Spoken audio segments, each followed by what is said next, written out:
Hello, my name is Julio Rodriguez.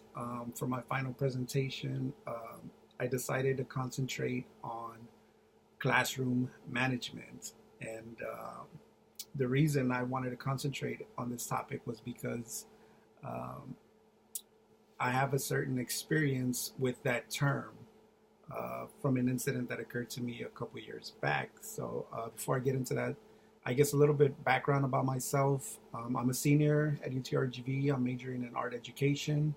So I expect to teach at the secondary level pretty soon. I mean, at least that's the goal, that's the plan. But before I attended college, I worked as a substitute teacher at the middle school level for a solid 5 years. Um, I know, don't judge. Uh, the thing about substitute teachers is you are considered to be at the very bottom of the totem pole in the educational system hierarchy. So, I mean, you're not even one of the faces, you're the part of the totem pole that's buried. So, you have to really fight and earn respect, you know, as you're working that job. And one of the things about subbing is you incur what I refer to as war wounds. And one of the many war wounds that I suffered during my time as a middle school sub came at the hands of a defiant student, of course. And there's nothing unusual about a student acting out with the sub and misbehaving. That's very common. But what made this incident scathingly painful were two things. First was what actually happened, which, to keep it brief, the student refused to follow instruction and work on his assignment. Uh, so we had a back and forth confrontation, which ended in him dropping an F bomb in my direction. And this was the point where I wrote a disciplinary referral, and I filled out the referral with what happened and what he had said to me, and I sent him out with the security to the office, expecting for some disciplinary action to be taken against him. And it wasn't more than a few minutes, however long it took him to walk to the office and come back, maybe 10, 15 minutes, that he came back with a grin on his face and handed me back the referral. So I quickly turned to the section where the administrator signs it and fills out what they're planning to do for in as far as disciplinary actions are concerned. It'll say that he's being sent to in-school suspension, called parents, etc. But instead, there were two words written in bold red ink: classroom management. So now, every time I hear that term, I recall that incident with that student, that administrator, who basically in two words told me that I needed to take care of my own classroom problems. And back then, I really didn't understand what that meant. Uh, but now, uh, after reviewing the topic and learning about it, um, of course, I know better. And now I know classroom management is a teacher's responsibility and should be high priority when teaching. Uh, so now that we're on the subject, what exactly is classroom management, and you know what could I have done differently back then? Uh, so classroom management is basically how a teacher creates a positive learning environment for their students. Um, so classrooms, first of all, let's talk about classrooms. Classrooms are multidimensional. Um, there's spaces crammed with 20 to 30, sometimes even more, different personalities. You have tasks that need to be accomplished, and you have time constraints. There's only so much time in a school day. Um, Events in the classroom happen simultaneously, and they're unpredictable. Uh, and they're public environments, which means the teacher is constantly being judged by students, administrators, parents, and other teachers. So there's also an element of history. Events that occur in the classroom create a history that can set up, future expectations. So The main goal of classroom management is to create a positive, productive learning environment. But this should not be confused with creating order just for the sake of creating order. Uh, you know, having students come in quietly and sit down and not talk back uh, is not necessarily the goal here. You know, um, because that's not learning. That's just following orders, um, following the rules, I should say. So, one big challenge in classrooms is the limited amount of time for students to engage and learn. And there are many distractions that occur during the school day. You have announcements, you have to take roll, you have to deal with disruptions. Teachers, other teachers coming over to borrow a stapler, etc. Your kids are getting pulled out of class, so there are a lot of distractions to deal with. And what we want to achieve in the classroom is not just engaged time where students are actively participating in learning tasks, but academic learning time where students are really learning and understanding what they're doing. And to increase learning time, teachers must keep students actively engaged in worthwhile, appropriate learning activities. So that's very key to that's a very key to classroom management. You know, managing your time, uh, and it's also important to remember not to focus solely on student compliance, like I mentioned earlier. That would mean too much time spent observing and correcting behavior. Uh, Time, like we said, could be spent better than just reprimanding students all day. Um, so, and students shouldn't develop the notion that school is just a place where they follow rules and it's not a place of academic learning. Um, Students should develop, as teachers, we should help students develop self management skills. So instead of demanding obedience, teachers should teach students self regulation and self control. So, through self control, students learn to be responsible by making choices and dealing with the consequences of those choices. They also learn, setting goals and managing their time and how to collaborate with others. Um, so, now I'm going to talk about routines and procedures, which I think is kind of like the meat and potatoes of classroom management. Um, so, routines and procedures are, um, I'm sorry, of a classroom are basically how things get done.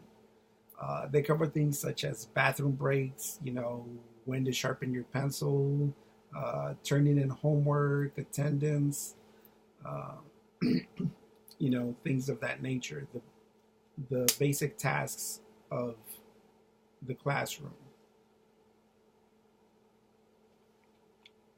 Now, establishing routines can be broken down into 6 areas: administrative duties, such as taking attendance; student movement, like how they enter and leave the classroom, how they take their bathroom breaks; um, housekeeping, such as where do you store books, supplies, backpacks; um, lesson running routines, such as collecting assignments or homework.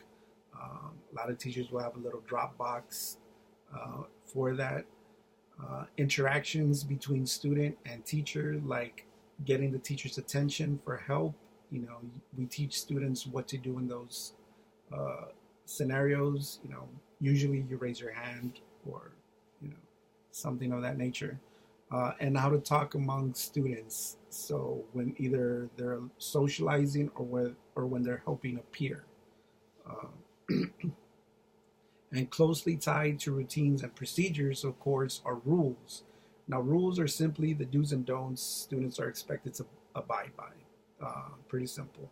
Uh, the class rules should be consistent with school rules, and that seems like a given, but you don't want to create a rule that conflicts with a school rule. Uh, And you should take into account the principles of learning.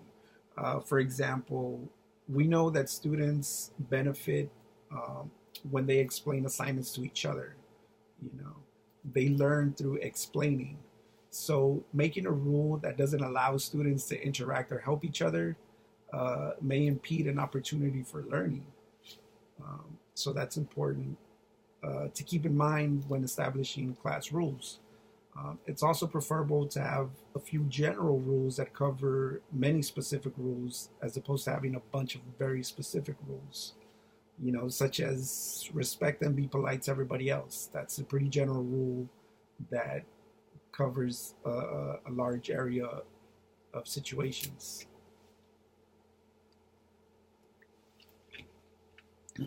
Sorry. And you can't have rules without consequences, which students might think is the teacher's favorite part of the job, but it's not. In actuality, doling out consequences to children is probably one of the tougher parts of being a teacher. But either way, consequences should be decided before the rule is broken and not afterwards. You should have a list of consequences already set up, or at least in mind, before for a rule before that rule is broken, instead of allowing the student to break the rule and then trying to come up with a consequence, because that would create inconsistency. And the best type of consequence is a natural or logical consequence, which asks the students to go back and do it right, do the behavior correctly. For example, if a student is running down the hall, instead of yelling at him, you know, don't run, or, you know, you're going to detention for running in the hall, breaking a rule, you would tell them, go back and walk down the hall, please. So you're correcting the behavior in a logical way, hence the term logical consequences. This also helps students' social and emotional development by separating the student from the deed. Uh, in other words, you know, you're not telling the student that he's bad. You're telling him that their behavior was bad. Their behavior was wrong. Um, Also, emphasizing to students that they have a choice reinforces self-control. Encourage student reflection and avoid lecturing. You know, allow them to process what they did and reflect on it, and help students identify what they could do differently next time. So, moving on, another aspect that sometimes goes ignored is the physical arrangement of the classroom. This is something that I can kind of speak to based on experience as a sub. There was a lot of times where I walked into a classroom and I would see the arrangement of the desks and I would think, oh my God, this is, you know, uh, a perfect example or a perfect way for students to just, you know, goof off and talk to each other. The desks were clustered together, you know, they weren't arranged orderly in any way. And I mean, some teachers like to teach like that, you know, that's not a priority to them. But when it comes to classroom management, that's an important factor. So, where desks and activity centers are located make a huge impact on classroom instruction. Horizontal rows, for example, are good for independent work. Clusters are good for group work. And there's formations like fishbowls where everybody gathers around a central focus of attention. But those should only be used for short periods of time because students may get disruptive and distracted when they're all grouped together like that. Um, and personal territories, such as students' desks, should be placed in the center of the class, while interest areas or activity centers be placed along the periphery of the room, along the back, along the walls, you know, away from their personal territory, their desks. Um, and this kind of leads us into being well organized. So, being well organized, especially during the first week of class, is critical, Establishing rules and procedures early, as well as having materials prepared and accessible, helps set up expectations and addressing pressing concerns such as where do I put my backpack, where's the bathroom, things of that nature. It helps ease those students' anxieties, especially during the first few days of school.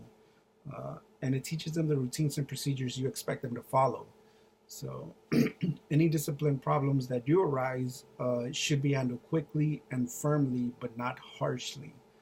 You can't be wishy washy about your rules or expectations, but you should also not be confrontational or aggressive in tone.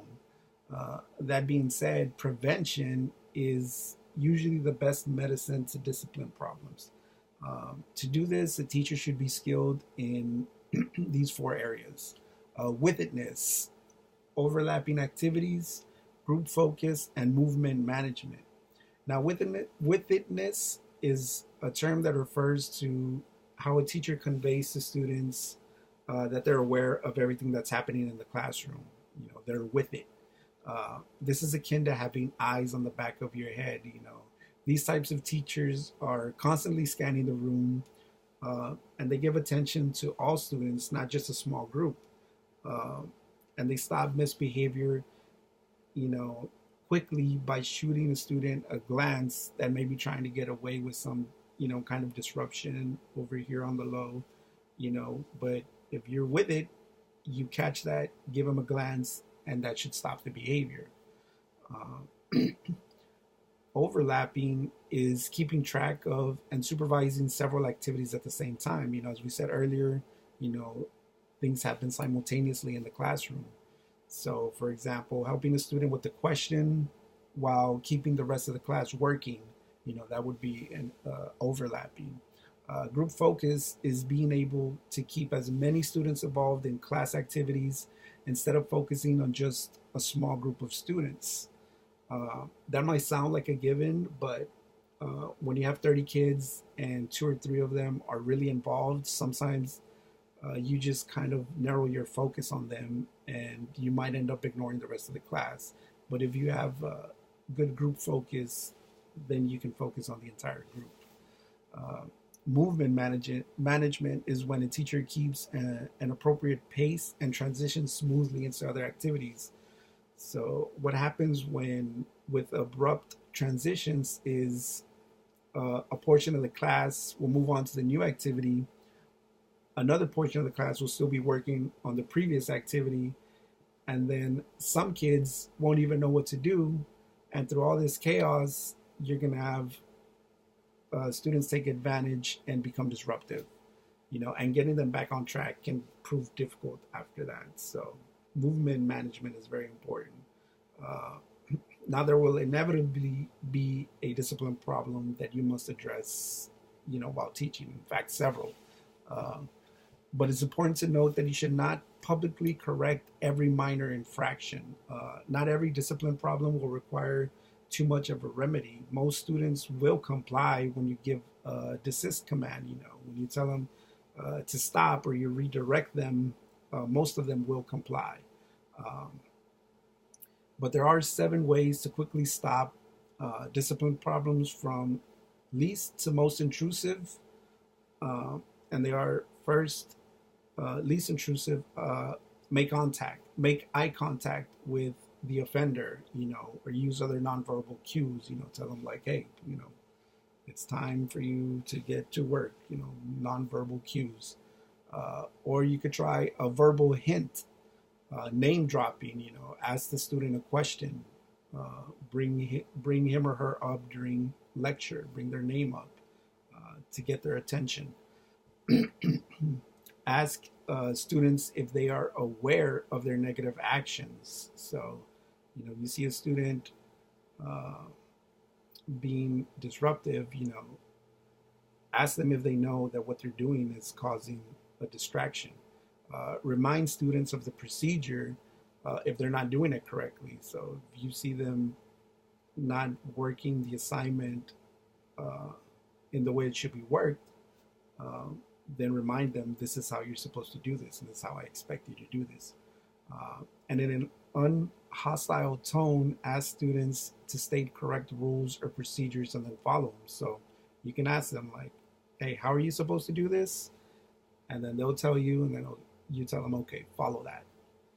Um, Tell the student in an assertive but non-hostile tone that their behavior, uh, to stop their behavior. So if a student is being disruptive, tell them you need to stop that behavior. And if they talk back, then you need to repeat and stay firm with your stance, and then offer them a choice. Tell the student to comply or deal with the consequence. And if a consequence is necessary, use a logical consequence as discussed earlier, and have the student, repair the damage that they've done. Now, when it comes to classroom management versus discipline, there are three principles to practice. One is positivity. Change positives to negatives, such as stop talking, uh, becomes, hey, this is quiet time. You take a negative to a positive. I got that confused. Choice. Students learn to make choices and control impulses. So, as we discussed earlier, give students a choice so they can practice self control. And then reflection, ask reflective questions so students can then uh, change their behaviors. That's the best way to get a student to change their behaviors, is by allowing them to reflect. Um, so one last key point that I want to mention is emphatic listening. So instead of jumping quickly into advice or solutions or criticisms or reprimands, which it might be instinctual, uh, using paraphrasing would help you deal with the situation in a more positive way. For example, if a student says, "This assignment is stupid, I don't want to do it," instead of responding with a firm, "Hey, sit down and do your work," or "I'll send you to the principal's office," uh, you can respond by paraphrasing what they just said. For example, they said, "This assignment is stupid, I don't want to do it." You respond, "You're upset. The assignment doesn't seem to make sense." Then the student might respond with, "Yeah, the instructions are confusing." Then the teacher can come in and say, "Okay, let's go through them and we'll figure it out, and I'll explain them to you." So this is a way to kind of de-escalate that situation, but you do need to be careful not to be condescending um, towards a student. Emphatic listening is meant to capture the emotions and intent behind the student's original statement. And on the flip side of that, a teacher can use I messages to intervene and change a student's behavior in a straightforward, assertive, non-judgmental way. The teacher tells the student how their behavior makes them feel or affects their teaching. For example, a teacher may say, "If you leave your supplies and belongings on the floor, I may trip and hurt myself." Or a teacher might say, "When everyone is talking, I cannot give my lecture, which is very frustrating." And oftentimes students will pick up on that and correct their behavior. Um, so all in all, in summation, it is important as a teacher to develop positive dialogue with students when dealing with discipline problems. It's important to always be firm but non-hostile, and allow students to develop self-management skills. And you should always be open to negotiate with students to find a solution that can work for everybody. Because at the end of the day, we're here for them. And sometimes teachers and students will butt heads, but being effective at classroom management can help you deal with these problems and save you from sending a student to the office and having them return to you with a referral that basically says, "No, you do your job." so, so thank you. I'm going to close with that.